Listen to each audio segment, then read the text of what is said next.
Mindjárt láthatjátok ezt a rövid saját kezű operációt és a hozzátartozó előzmény, fénykép és nagyon rövid videóanyagot, de előbb a felvezető szöveget mindenképpen ajánlom meghallgatni. A legutóbbi, a 461. videómat, amiben az engem ért bőrrák kezeléséről beszélek, azzal zártam, amivel ezt most elkezdem. És talán ez itt a legfontosabb mondani való. Tehát, ha bármilyen elváltozást észleltek a bőrötökön, ne kövessétek a példámat, ne kezdjetek öngyógyításba, hanem menjetek orvoshoz, és a kimetszést kér a doki, a lehetőségeknek megfelelően egyetlen napot se késlekedjetek a sebészeti beavatkozással. Ugyanis, ha véletlenül a rendkívül agresszív és áttétképzésre rendkívül hajlamos melanóvával van dolgotok, akkor tényleg minden egyes nap magát az életet jelenti, és ezt szó szerint kell venni. Oké, akkor ezt meg is beszéltük. Jöhet a mai videó anyaga. Ahogy az előbb mondtam, 461. sorszámmal felraktam egy videót valamikor a nyár elején, amiben beszámolok róla, hogy miért mondtam vissza a sebészeti beavatkozást, és miért kezdtem öngyógyításba, miután bőrrákot diagnosztizáltak a fejbőrömnek itt ezen a részén, konkrétan bazálsejtes karcinómát, alias bazaliomát.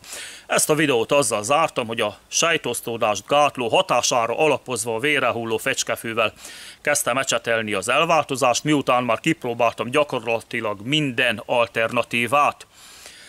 Erre úgy reagált a bazalioma, ez a bazálsejtes karcinóma, hogy látványosan kisebbedett, de nem tűnt el teljesen. Ezt be is mutattam egy nagyon rövid fénykép és videóanyaggal, aztán egy orvos végzettségű youtuber nagyon diplomatikusan fogalmazott, mert nem nevezett meg, de azonnal magamra ismertem a mondatai közt, meg is jegyezte a bőrrelváltozásokkal foglalkozó saját videójában, hogy ha ilyesmit tapasztalunk, menjünk azonnal orvoshoz. Hát nem mintha én nem ezt mondtam volna a videón végén, de se baj, jobb, ha megerősítést is kap a felhívás. Majd hozzátette, hogy ne kenjünk magunkra mindenféle kogyfalékot, amit valami YouTube idióta ajánl. Hát ez a YouTube idióta lennék én.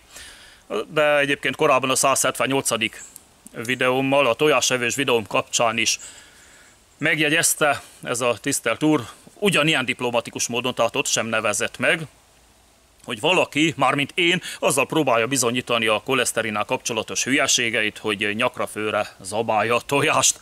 Hát ezt finoman szólva nagyon meg is mosolyogta, pedig csak annyit csináltam, mint bizonyítási eljárást, hogy 1 hónapig tojásmentes étrenden voltam, utána pedig 1 hónapon keresztül nagyon sok tojást ettem, mindkét hónap végén vért vetettem, ezután pedig vérképpel igazoltam, hogy a nagyon sok tojás megevős hónap végén alacsonyabb volt a vérkoleszterin szintem, mint a tojásmentes hónap végén. Hát ugye a tojás sárgája az az élelmiszer, ami a legtöbb koleszterin tartalmazza. Hát így szándékoztam bizonyítani, hogy semmi köze a táplálkozásnak a koleszterin szinthez. A szükségletünket ugyanis a májunk termeli meg 80%-ban, a maradék 20%-ot pedig az egyéb sejtjeink adják. Ha többet viszünk be kajával, akkor kevesebbet termel a szervezetünk, ha kevesebbet viszünk be, akkor meg többet fog termelni. A koleszterin szint az ugyanúgy személyre szabott, mint a testmagasság.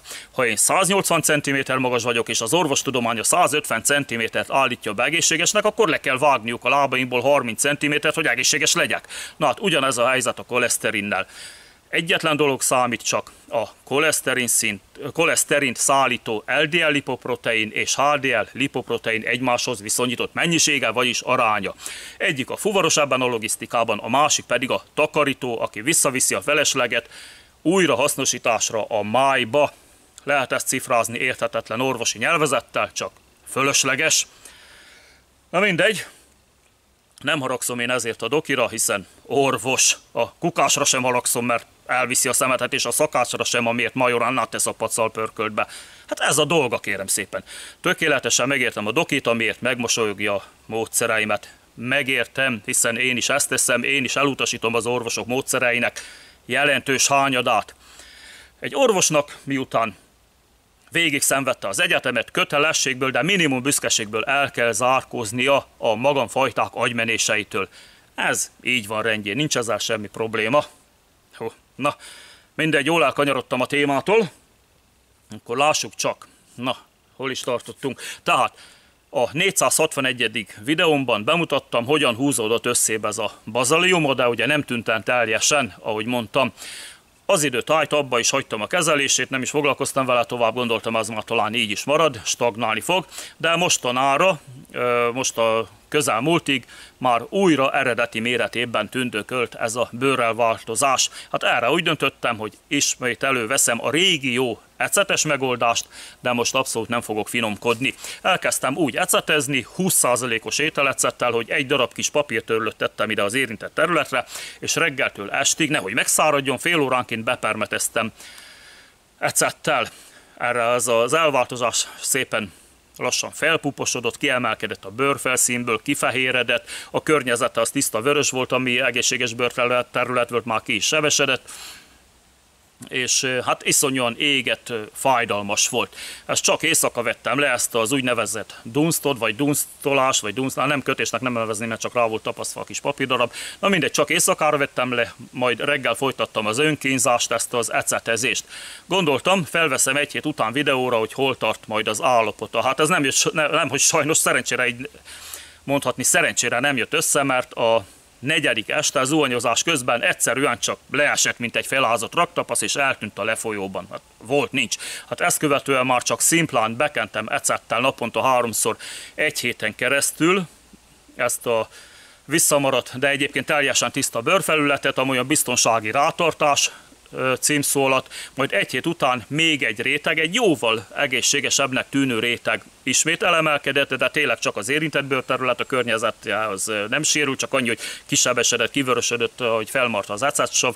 Na mindegy, szépen elemelkedett és elkezdett leválni, amit már felvettem videóval, ahogy a szél ugye felpöndörödött, és felvettem videóra, hogy segítek neki egy csipesszel, egy óvatos, de határozott mozdulattal eltávolítottam, és azóta gyakorlatilag már nincs a helyén semmi.